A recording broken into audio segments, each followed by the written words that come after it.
Alamin natin ang dali ng trapiko pa norte mula sa NLEX. Saksi live si Bon Aquino. Bon?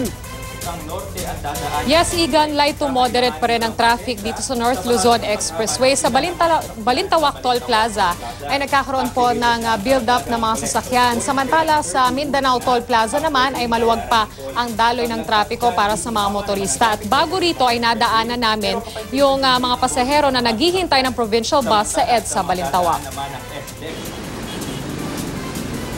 Alas 8:30 ng gabi, mabagal ang trapiko sa EDSA Balintawak papasok ng NLEX. Sa bahagi kasi ng Balintawak, maraming pauwing probinsya ang doon na nag-abang ng bus.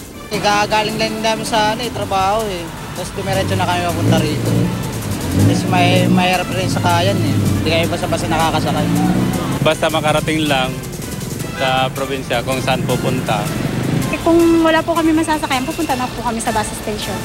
Dagdag din sa bagal ng trapiko ang mga nagbababa at nagsasakay ng mga bus at jeep.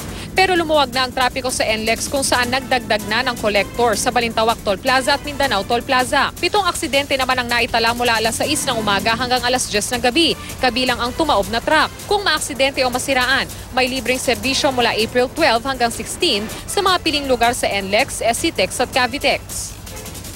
I-check po mabuti ang sasakyan at yung kondisyon ng nagmamaneho bago po mag-long drive ngayong Holy Week. Igan, ngayong hating gabi inaasahan na dadami pa ang mga sasakyan. Mauulit yan hapon ng Black Saturday hanggang Easter Sunday. At live mula rito sa NLEX, ako si Bon Aquino, ang inyong saksi.